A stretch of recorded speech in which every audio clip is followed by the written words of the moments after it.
Hola a todos, soy Mónica Hacha, dietista, nutricionista y tecnóloga de los alimentos. Hoy, por si no lo habíais oído nunca, que creo que sí, os voy a hablar de los alimentos ácidos. ¿Sabéis cuáles son?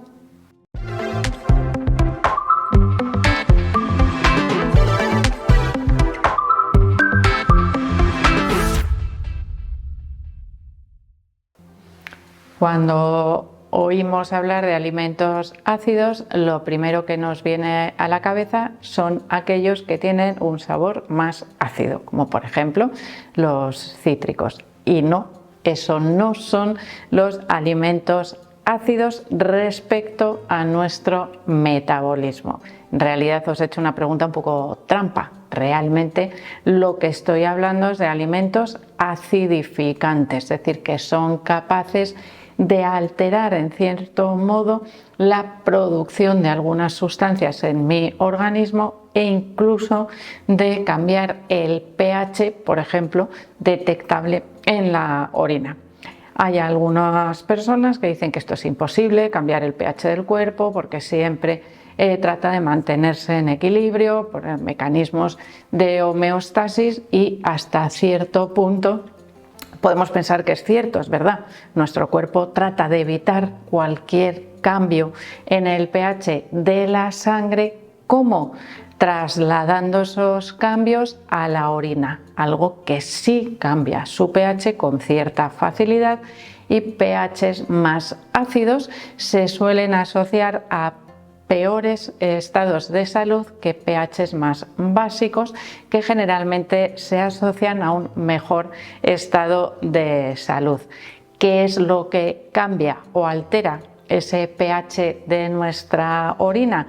El consumo de alimentos acidificantes o basificantes en diferentes proporciones, algo que se asociaría en ese caso, como veis, a un mejor o peor estado de salud.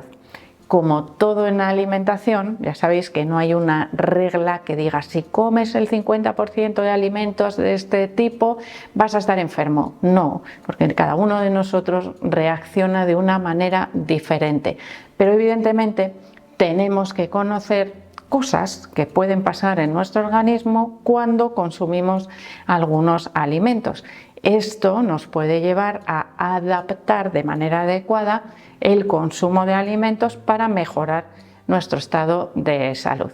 Y como los alimentos acidificantes, que no es lo mismo que alimentos de sabor ácido, ahí la trampa esa de la pregunta, son los que se asocian a un peor estado de salud, pues vamos a ver realmente cuáles son y cuándo nos pueden llegar a afectar en mayor medida a ese empeoramiento de la salud, que no siempre lo hacen, eso ya os lo adelanto, con lo cual por eso os digo que a veces hay teorías contradictorias respecto al consumo de los mismos alimentos. A veces ese cambio puede estar en la cantidad, en la combinación con otros alimentos o en la respuesta propia de nuestro organismo.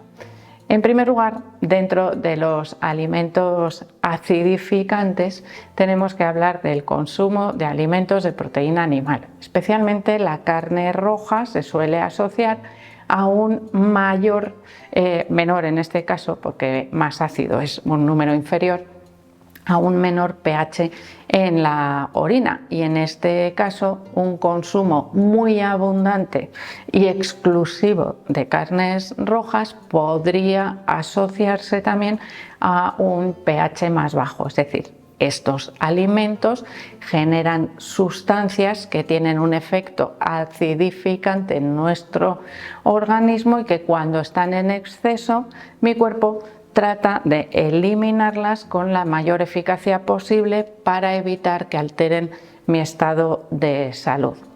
Dentro de esos efectos de los alimentos acidificantes se encontraría el aumento de la concentración de radicales libres o de sustancias de desecho del metabolismo, que son más difícilmente neutralizables y por lo tanto podrían provocar un aceleramiento del envejecimiento celular.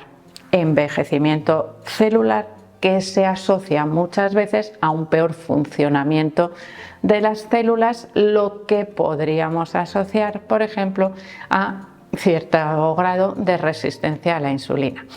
¿Qué ocurre con el consumo de carne?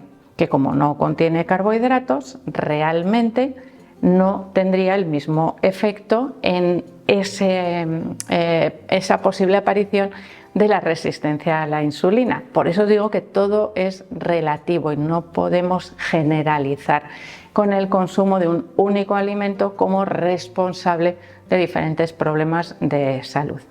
En segundo lugar, dentro de los alimentos acidificantes tendríamos el consumo de cereales.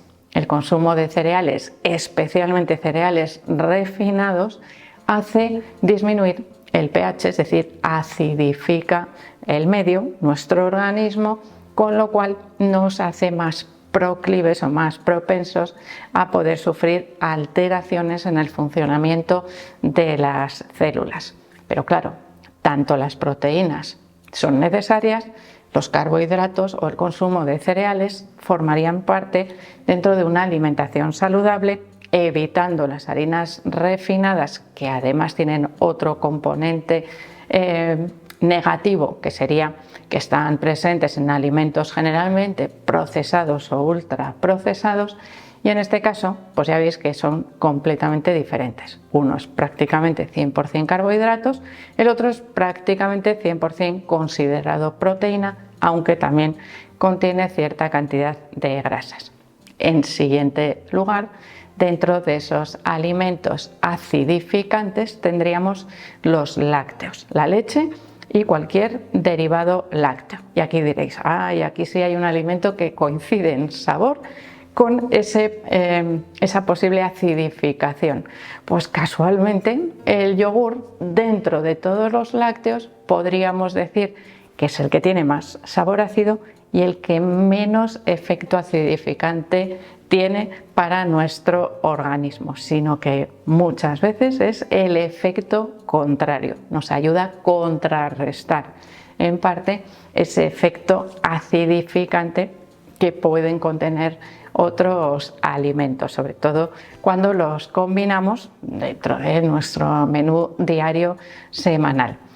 Dentro de los alimentos acidificantes, esto igual sí que os sorprende, se encuentran las legumbres, alimento recomendado muchas veces también dentro de un patrón alimentario saludable, antiinflamatorio, alimentos de origen vegetal que nos pueden resultar beneficiosos. Sin embargo, en este caso, las legumbres no se encuentran entre los alimentos más beneficiosos a nivel, en este caso, de aumento de producción de radicales libres o de acidificación del medio para nuestra salud o en nuestro menú diario. De hecho, creo que hay muchas personas que se ven afectadas por el consumo de legumbres, sobre todo cuando se consumen en grandes cantidades. Y si tuviéramos que elegir el peor alimento a nivel de acidificación de nuestro organismo, serían por supuesto los alimentos ultraprocesados, que siempre van a estar en el grupo de los malos. Pocas veces vamos a encontrar un alimento ultraprocesado en el equipo de los buenos, y aquí no hay combinaciones de alimentos que valgan.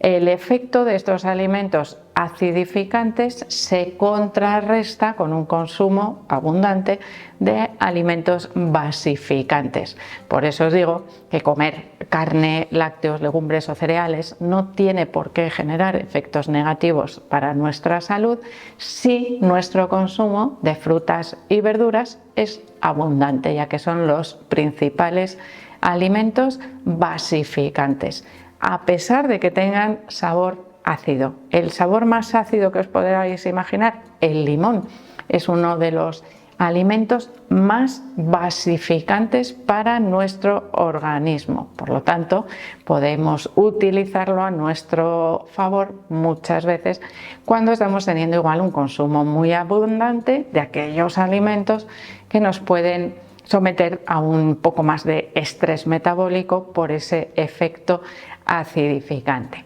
estos alimentos que contrarrestan deberían formar parte, para contrarrestar adecuadamente, alrededor de un 60% de la dieta. Es decir, el consumo de fruta y verdura fresca en estado natural, ya que es el mejor grupo de alimentos que nos pueden ayudar a mejorar ese equilibrio entre ácido y base en nuestro organismo. Las reacciones ácido-base están funcionando continuamente en nuestro metabolismo, con lo cual, bueno, pues algo tendrán que decir también todos los alimentos que son los que nos proporcionan los nutrientes que entran a formar parte del metabolismo, cuya consecuencia es la generación de energía, la mejora de nuestro estado de salud, pero al mismo tiempo acumulamos sustancias de desecho que se tienen que eliminar y que son más abundantes, o mejor dicho, más difíciles de eliminar cuanto más acidificantes son los alimentos. Una dieta, por ejemplo, escasa o muy sin apenas consumo de fruta y verdura, generalmente, y aquí seguro que ya vais atando un poco cabos, se suele asociar a un peor estado de salud. De ahí que existan tantas recomendaciones para mejorar o aumentar el consumo de frutas y verduras en aquellas personas que tienen un consumo escaso o bajo. Y pensaréis, por ejemplo, ¿y qué ocurre en las dietas veganas? Ya que todo el consumo es de alimentos de origen vegetal. ¿Tendríamos un exceso de basificación que también nos podría resultar negativo? Pues tenemos el consumo de cereales y de legumbres que se deberán mantener en equilibrio con frutas y verduras para obtener, como os digo, el máximo beneficio de la dieta, ya que el consumo de cereales y de legumbres en estos casos también es muy abundante. Bueno, debería ser diario, ya que es la principal fuente de obtención, las legumbres en concreto, de proteínas en la dieta de las personas que llevan un estilo de alimentación vegano. Así que, como veis, en el equilibrio es donde está el beneficio, y es algo que realmente deberíamos tratar de buscar en nuestra alimentación para mejorar nuestro estado de salud. Así que espero que el vídeo os haya gustado, por supuesto que le deis al like, no dejéis de suscribiros al canal y espero seguir viéndoos a todos en los próximos vídeos.